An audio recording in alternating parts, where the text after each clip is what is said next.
Euzu billahi mineşşeytanirracim. Bismillahirrahmanirrahim. Elhamdülillah ve salatu ve selamu ala Resulillah. Amma ba'd. Esselamu aleyküm ve rahmetullahi ve berekatuhu. Hurmatly cemaat, biz daima aytабыз, kimde kim Allah Taala'nın üylerinden bir üyge basıp gelçi olsa, bir kadamına soğup жазылса, ikinci kadam menen күнөлөрү keçirilet деп айтып жүрөбүз. Мен баарыбыз күнөөкөр пендебиз. Кудай Таалам ар бирибиздин баскан 10 кадамыбызга соғып жазса, сол кадамыбыз менен пендечилик кылып кетирген кемчиликтерибизди кечирген болсун иншалла. Анан көрөсаңдар керек, биздин жаңылыгыбыз мына экинчи жума мынтип бизде ошо дудук бир туугандарыбызга да ошол эле теманы даярдап берип койгонмун. Орусча. Ошо такма-так мени которбосо дагы ошол сабактан кагаздан которуп атат. Себеби булар өздөрү чала угат экен дагы үлгүрбөй калат. Биринчиден, экинчиден кыргызча түшүнбөйт экен булар. Көбүнчө. Себеби мектеп орусча экен да. Ошо буларга орусча маалыматтар керек экен, ошондой даярдап бергенбиз. Биздин бүгүнкү сабагыбыз той аш, өлүм житимдеги ысырапкорчулукту токтотуу деген тема экен. Той аштарда, өлүм житимдерде. Өзү негизи эле тойго адам даярданат экен да. Өзү даярданат, туура жылдап даярданат. Мен үй той кылам, баламды үйлөнтөм деп. Бирок өлүм кокусу келет экен да. Ошол өтө чоң адамга сок болот да. Кокус өлүм келип калса, ошондо чыгым өтө көп болуп кетет. Негизи ошону токтотуш керек. Той ашта эми кичине мындай өзү даярданат, албай алдына жарашат. Бирок ал деле ысырап болуп кетет. Ал жөнүндө сөз кылабыз. Аллах Таала Кур'ан-ы Каримде айтат: "Ауду биллахи минеш-шайтонир-ражим. Кулу вашрабу ва ла тусрифу иннаху ла юхиббул мусрифин." Жегиле, ичкиле, бирок ысырап кылбагыла. Аллах ысырапкорлорду жакшы көрбөйт дейт. Демек, Аллах ысырапкорлорду жакшы көрбөйт дейт. Себеби Аллах Таалага жакпаган иш экен да. Аллах Таала эмес, адамдарга жакпай атат го. Мисалы азыр бул жерде сурап көрөйүнчү. Ресторанга тойго чакырса, ким ат душу барат? Кол көтөрмөдөрчү. Жок да, 5 саат убактың кетет баягы жердечи. Кой уялганымдан эле барып туруп ошол жерге барып катышкандар бар да. Эгер үйгө кылса жакшы, барасың да, жарым саат, 1 саат отуруп, батаңды жеп кайра кетесиң. Андан кийин ошо ысырап боюнча дагы Аллах Таала айтат: "Иннал мубаддирина кану ихвана шаятин ва кана шайтану ли раббихи кафура." Ысырапкорлор чындыгында шайтандарга тууган дейт. Карасаңар, ысырапкорлор шайтандын туугандары дейт. Бир туугандары дейт. Шайтан болсо жараткан Роббисине жакшылыгын таптакыр, жараткан Роббисинин жакшылыгын таптакыр танып кеткен дейт. Демек, шайтанга биз бир тууган болуп калат экенбиз. Кудай сактасын. Ошол себептен бизде Кур'анда экиге бөлүп койгонда, исраф анан табзир деп экиге бөлүп койгон. Азыр андагы түшүндүрүп кетемин. Исраф, табзир. Ысырапкорлорду Аллах жаман көрөт дейт. Табзир кылгандар булар шайтандын бир туугандары деп атат. Андан кийин Аллах Таала айтат: "Алар өздөрү үчүн же башкалар үчүн мал, мүлк, акча сарп кылганда ысырап да кылышпайт, сараңдык да кылышпайт. Ушунун орто чейинин сактай билишет дейт." Мына чыныгы момундар ошондой болуш керек экен да. Өтө ысырап эмес, анан өтө сараң эмес, орточо болуш керек экен. Себеби бизде эме да эреже бар го, ысырапта жакшылык жок, жакшылыкта ысырап жок дейт. Жакшылык иш кыла турган болсок, мындай чеги менен кылсаң, ал ысырап болбойт. Ал эми пайгамбардын хадисинде келет: "Аллах силер үчүн 3 нерсени жаман көрөт" дейт. Биринчиси айтылды жана айтты деген сөздү дейт. Эми кейлер бар да, сен ушинтип айтыпсың го дейт. Ким айтты? Мага бирөөлөр айтышты, мага ушинтип айтышты деп эле болбогон эле сөздүн артынан кууп жүрө берет го баягы жердечи. Ачык далил жок да. Же ачык айтса экен, мисалы мына ушинтип айтты, чын элеби деп туруп экөөнү беттештирсе мейли. Жөн эле сөз да, мага ушинтип айтышты, эмне сен ушинтип айттың, антип айтыпсың, мынтип айтыпсың деп. Аллах жаман көрөт дейт ал нерсени. Бул биринчиси. Экинчиси ысырапкорчулукту. Аллах Таала жаман көрөт. Демек, Кур'анда дагы айтты, Аллах ысырапкорлорду жакшы көрбөйт деп. Хадисте дагы келип атат. Аллах ысырапкорчулукту жаман көрөт дейт. Андан кийин көп суроо берүүнү жаман көрөт дейт. Суроо берсең, пайдалуу суроо болсо мейли, рухсат эле. Керек болсо бизде эмне? Суроо бул илимдин жарымы деп коет. Билбегениңди сурап билсең болот. Бирок пайдасыз суроолор бар го. Мисалы, устаз Сулайман алейхиссалам менен сүйлөшкөн кумуртка эркек беле, ургачы беле деген суроолор бар го. пайдасы жоқ сұраулар. Мақұл еркек міне тұқым алып қаласың деймін да мысалы. Қысқасы пайдасы сұраулар. Ошондай сұрауларды Құдай Таала міне жаман көреді. Үш нәрсені жаман көреді деді. Эми ысыраптың түрлері көп екен. Ысыраптың түрлері көп екен. Эми биринчиси бул уже шариатыбызда мубах нерселер болот да. Мубах деген шариатта дурус, адал, рухсат берилген нерселерди ысырап кыла турган болсок, аны бизде эмне ысырап деп эсептейт экен. Ысырап деген ошо Куранда келген, мусрифин деген ошо ысырап болор. Эми ал тамак ашта, суусундукта, эгер мисалы ден соолукка зыян бере турган болсо, уже бул арам болуп кетет. Мисалы нан адал өзү чектен ашыкча жеп туруп ден соолугуңа зыян келтирсе, бул уже арам болот. Адал эле тамак аштар чектен ашып кетип, ден соолукка зыянын тийгизе турган болсо, ал арам болуп эсептелет. Бул биринчиси. Андан кийин эгерде мисалы сен бир үйүңдүн жанында бир кичинекей чайхана бар, ошол жерде 1000 сомго тамак жей турган болсоң, жок, мен тияктан жейм деп туруп, ошол эле тамакты 5000 сомдук жерден жесең, бул дагы ысырап да. Бул текебердик да болуп кетиши мүмкүн. Анткени туугандар бұл анын сурагы бар да. Ошону 1000 сомго жеп туруп 4000 сомуну мынау жаныңда кошунаңа берсең болбойт беле деп. Себеби жумалап чай нан менен отургандарыбыз бар. Жумалап чай нан менен жашагандар бар. 2 айлап, 3 айлап эт жебегендер бар. Андайлардан бизге келип атат, андайларды билебиз. Ошондойлорго жардам бербейт белең деп туруп, анын да сурагы бар туугандар. Бул дагы эмне экен? Ысырап болуп эсептелет экен. Мисалы суу, сууну деле көп коротуу, бул дагы эмне экен? Ысырапка келет.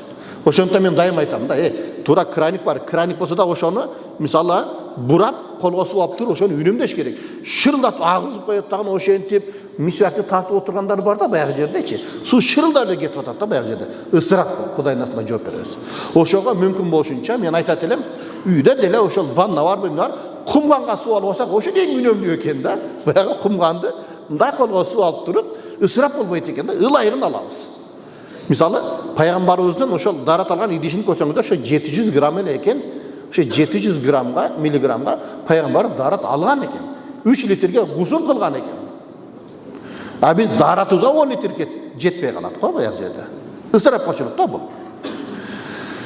Ошо дарканада кумга менен алган жакшы. Же болбосо жуунганда деле ошол чаканы коюп туруп, чака менен, чөмүч менен, ошол менен жуунган деле кичине ыңгайлуураак да, ысырап болбойт да. Себеби телевизорду карасаңыздар, интернет, Африкада канча туугандар бар, ысырап кылып атат биз.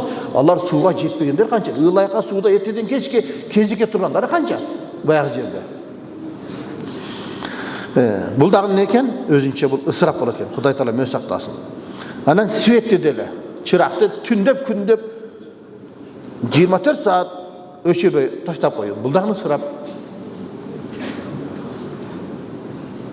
Баягы кыргызда макал бар го, күн көрбөгөн күн көрсө, күндүзү чырак күйгүзөт деген кыргызда бир макалы бар го, баягы жерде. Ошондой болбош керек да, баягы жерде. Бул дагы өзүнчө бул ысырап экен. Анан убакытты, акчаны күнөөгө сарптоо. Бул Аллах Тааланын каары келе турган арамга сарптоо дейт. Мына ушул жанакы мубаззир деген ушул туугандар. Шайтандын бир туугандар деген ошол. Арам нерсеге коромжок болсаң, бул шайтандын туугандары болуп каласың дейт. Убакытыңды анан акчаңды коротуп атасың да. Анан муктаждыктан сырткары кымбат нерселерди алып, эл көрсөнгө мактануу, бул дагы ысырап болуп эсептелет. Бул дагы ысырап болуп эсептелет. Кудай сактасын.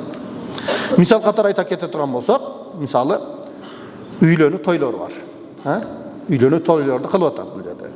Кафеде, тамак аштын көптүгүнөн элдер баргандар жеп үлгүрбөй калып атат. Жеп үлгүрбөй калып атат. Анысыны жеп үлгүрө албай атса, жарым түндө түштөндүрүү деген салтыбыз чыккан да.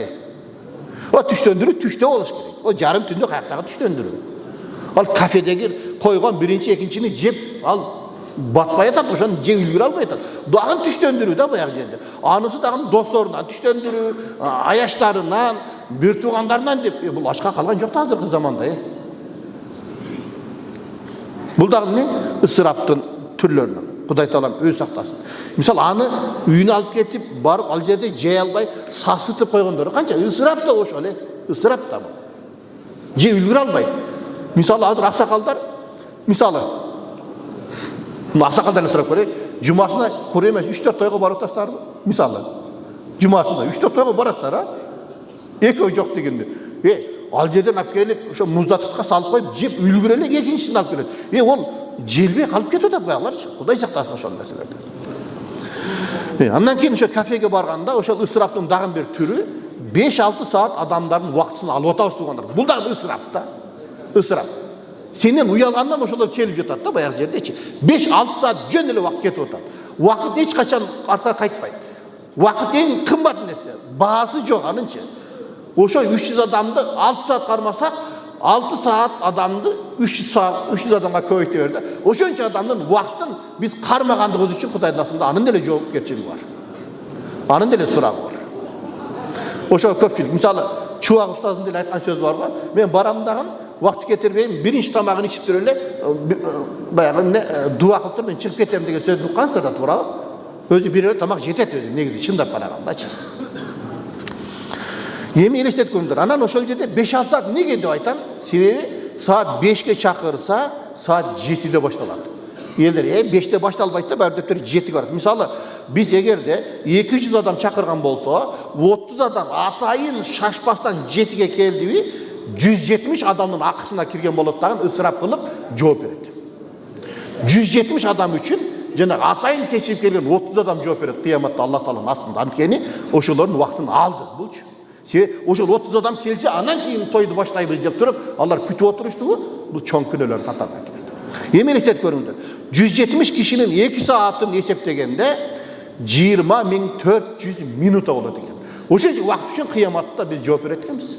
Бирөөнүн убактысы ал өмүрү. Себеби атайын ошол бирөөнүн көңүл үчүн бардыбы, биз ошо убагында барганга аракет кылыш керек. Ошол чакырган жерге. Кудай сактасын. Өзү негизи ата бабаларыбыздын салтын кармансак эле болду, биз адашмак эмеспиз да. Бирок тилекке каршы азыр кыргыз экенибизди биз унутуп калдыкпы, билбейм. Батышты ээрчип кеттик да. Батышты ээрчип кеттик. Алардын пайда жагын эмес, зыян жагын алып атабыз да. Зыян жагын алып атабыз. Кандайча? Мисалы, аларда эгер бир кошунасынын туулган күнү болсо, кошуналар өздөрү тамагын көтөрүп келет экен дагы, ар ким ортого коюп жеп чыгып кетет экен да баягы жердечи. Үнөмдүү болот экен да, той топуру бир нерсеси, чыгашасы жок эле болот экен. А бизде болсо эмне? Үйдүн ээсин убара кылмай баягы жерде. Эми кыздын колун суроо деген нерсе бул бизде ата бабабыздан бери келген. Куда түшүү деген нерсе бар ошол жерде. Сөйкө салуу деген нерсе бар. Шакик салуу деген нерсе эмес. Сөйкө салуу деген нерсе бар баягы жерде. Бизде азыр эмне? Элдин көзүнчө өзү кыздар үйлөнгөндө эч ким көргөн эмес кыздарды. 3 күн 4 күн көчөгөн ичинде отурган, туурабы? 3 күндөн кийин элге акырдык менен аралашкан да. А бизде кандай азыр? Куда түшүп барган дагы ошентип үйлөнгөн. Бизде азыр элдин көзүнчө, жигиттер тизелеп, чөгөлөп, ошонун колун сурап атат да. Бизде чоң атаң эгер тирилип келе турган болсо, балам, лох экенсиң дейт. Ата бабабызда болгон ошол, кайсы эркек чөгөлөп, кыздын колун сурайт. Анчалык кетпеш керек жигиттер, Анчалыкка барбагыла, ал биздин ата бабабыздын салты эмес ал. Же болгон ошо чоң атабыз ошентип, элдин көзүнчө кыздын колун сураган ошентип. Тизелеп алып, жатак алып туруп колун сураган. Анчалык эмес да кыз жигиттер. Кичине намыстуу бололу кыргыздар, жигиттер. Точно ошо чоң атаң тирүү болсо айтмак, сен адам эмес экенсиң, айбан экенсиң дейт да баягы жерде. Эч нерсе кызмат кылып, кызга ошончолук сен жатак алып жүгүнөсүңбү, сажда кыласыңбы демек аларчы баягы жерде. Мисалы, Манас ата Каныкенебиздин колун сураган ошентип элдин көзүнчө. Жоктон тарыхыбызда. Мына кече жакында эле Курманжанда энебизди карап көрүлдү. Ага жууч келгенби? Элдин көчө колун сураган, эгер кол сурай турган болсо, сен печелек экенсиң деп туруп тиймек эмес да. Курманжанда энебиз мисалы. Ушунчалык тарбиялаган, өлүмгө тик кара деп балдарын тарбиялаган, эркек кылып тарбиялаган да баягы жерде. Кичине өзүнүн тарыхыбызга кыргыз бололу, туугандар, кыргыз бололу, кыргызча жашайлы. Эрчийт десе эле ар кайсысын эрчий бербей. Егер Құлманжан енебізге бір ошентіп келтіріп сөйлесе қуып шығып барсақ оқшанға тиіп мен деп. Баяғы жерде маған еркек керек дейтілі да баяғы жерде.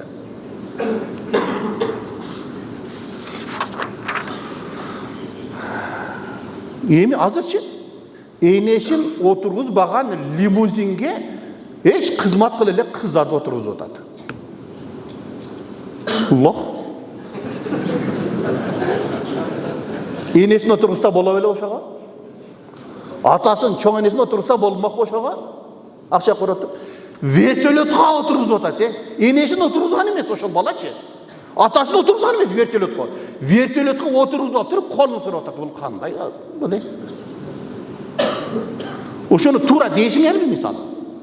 Ешкім тура есептебейді да. Қанша қаражат. Енесінің жүрегі орайды да.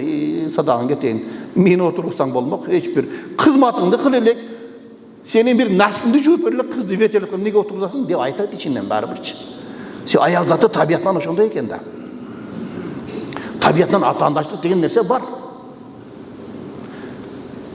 Детсадқа барғанда менің подружкамның дос қызымның қызыл туфлisi бар екен, мен де қызыл туфли киемін деп, мектепке барғанда менің жанымдағы қыздың қызыл бантик бар екен, маған да бантик керек деп тұрып, аял заты атандаш болады екен да. Білінбеген менен ененің жүрегі орайды бәрібір. Еркектер, жігіттер, кішкене мында еркек болма. Енеңерді сыйлағыла. Ал қыз саған еш нәрсе қылып берген жоқ, қылып берелік. Енең сені 3 жыл керек болса, боғы сидіңді жуып қараған. Енеге қызмат қылыш керек. Ошол нәрсені енеге қылыш керек. Анан егер қыз иманды болса, айтмақ та, қой, чөгеле тұр деп айтмақ та. Тура келешектегі балдарының атасын басынпаш керек. Еми, туғандар. Азыркы заманда ушундай заман болып қалды. Қыздар имандың ысын, намаздың нысын билбейт, махарды билет да. Махарға не сұрайсың десем, мынаны сұраймын дейді. Еми, жаштар, жігіттер, мен айтатылым, егер еркек болсаңар, ошо қызыңа 50 сомға шакек алып берсең, енеңе жоқ дегенде 70.000 сомға шакек алып бершің керек. Ене өйде тұрыш керек. Екеуісіне бірдей қызмат қылышың керек. Ошонда ене разы болады да. Мына ене, мені чоң айтқаныңызға бойға жеткендіңіз, ер жеттім, рахмат деп тұр, енеңе бірінші 70.000-ге шакек алып бер, анан үйлене тұрған аялыңа 40.000, 50.000-ге анан кейін алып бер. Биделер аялына X5-ді алып береді. Енеңе X6 алып бер анда. Ушунчалык еркек екенсің. Еркектікті сен енеңе көрсөт. Енең olan қызмат менен билинесиң сен, еркек екендигин. Эми мен ушул мүмкүнчүлүктөн пайдаланып, дан айтат элем да, тойго келгенде бала менен кызды мындай бийик жерге отургузуп коет да. Билбейм кимде оюңдар кандай, ошол мага такыр эле жакпайт да. Ошол жерге эне менен ата отуруш керек, эки кудагый отуруш керек да. Ошол төргө кудагый отуруш керек, ата эне отуруш керек. Келин ешкімге көрінбей танылбастан қызмат қылыш керек, чай құйыш керек ошол кайнене кайнатасына. Қандай дейсің? Келбей атып төбөзгө кондуруп алып атпайбыз баягы жерде. Ошол такыр салтка да жатпайт да бул негизичи. Эми ошол мүмкүнчүлүктөн пайдаланып, менин сунушумда кайсыл эркек үйлөнгөндө аялыңды лимузинге отургузган болсоң, сага менин сунушум. Эми ата энеңди, кайнене кайнатаңды кайрадан эртеден кечке лимузинге отургузуп алып туруп, шаарды айлантыр. Ошондо алардын жүрөгү ордуна келет. Кандай дейсиңер ошону? Эгерде үйлөнө элек сен вертолетко отуруп катыныңдын колун сураган болсоң, эми үйлөндүңбү? Атаңды, энеңди, кайнене кайнатаңды вертолетко отургуз деп, ошондо адилеттүү болот. Болбосо сен лохсуң. Сен төгүңө чыгарып алдың да, башынан баштап ошол кызгачы бак жерде. Же туура эмес айтып атамбы? Эненин, атанын жүрөгү оройт ошол нерсегечи. Кантип биз отурбаган нерсеге ошол кызматты кыла элек отурат деп бак жерде. Эми ысырапкорчулукту бизде шариатта эки түргө бөлөт. Мен жана эле сиздерге айтып кеттим. Исраф деп коет. Бул адал, мубах, рухсат берилген нерселерде ысырапкорчулук болсо, бул бизде не деп эсептелет экен? Исраф деп эсептелет. Ал эми эгерде туура эмес шариат уруксат бербеген нерселерге коротулса, бул бизде табзир деп коет экен. Ошол себептен иннал мубаддирин ихвана шаятин, ысырапкорлор шайтандын туугандары деп Куранда Аллах Таала ачык айтты. Ал дегени эмне? Ошо арам нерселерде, арака, тамекиге акча сарптасаң, сен шайтандын достору болосуң. Бир туугандар болуп каласың. Эми табзир бул өзү арам же арам нерседе болот экен да. Ошол себептен шайтандын достору деп атат Аллах Таала Куранда. Ысырапты эмне? Ысырапты жаман көрөм деп Аллах Таала Куранда айтып койду. Эми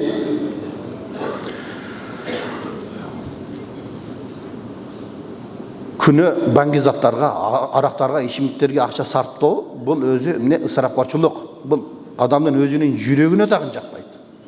Эч качан пайда да көрбөйт ал нерседенчи. Эми туугандар, тамеки. Кейлер машинесinde отырсаң, сен тамеки болуп каласың. 5 минут машинесinde отырып, кайра түшсөң, тамеки сасып каласың да. Сен тамеки болуп каласың, баягы жерде сасып каласың. Ал эми сасык жерде периште отурбайт, билесиңер, а? Шайтандар дааратканада, мусоркаларда жашайт да, билесиңер, а?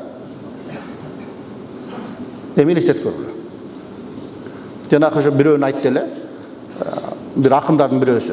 Şu tameki tartkan erkeklerin ayalı ömür ötkönçe çınığı erkekin jıtın bilbey ötüp ketет da dep bayağı yerde. Tameki sasıp dursa ha bayağı yerde. Oşalara çıdap jaşagan ayallar rahmat deysin da. Эми ошол тамеки тарткандар өзү эле ас келгенсип, өзү ысырап кылып атат. Экинчиден тамекини тартып, машинеде баратып, терезеден ыргытып атат. Мен андайларды мал дейт элем да, мал. Koylar uylar ketse артынан kığı, tezegi, korgalı kalat ko. Oşanday da. Elge razı olgan Allah Taala razı olbayt deydi. Oşonu sen ırgıtıp atasın, mal. Erteң oşonu dağın bir tuğanı tazalayt da oşonu turabı. Anın vaktini alıp atasın. Sen oşonu taştabasan köşöge, stakandardı, musullarda taştabasan köşe bulganbayt, vakit ünemdүү bolot.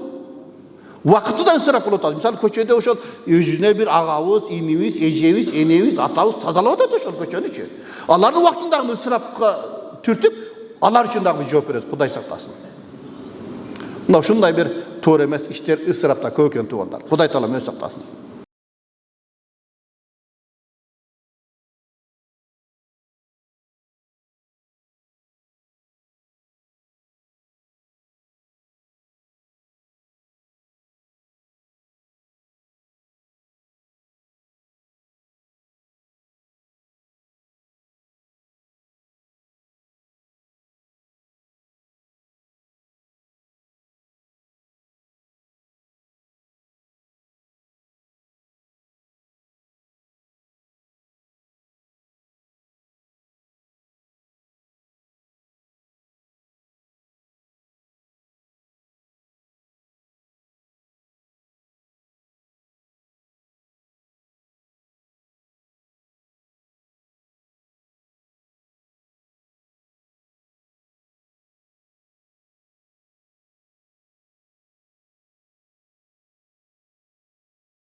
you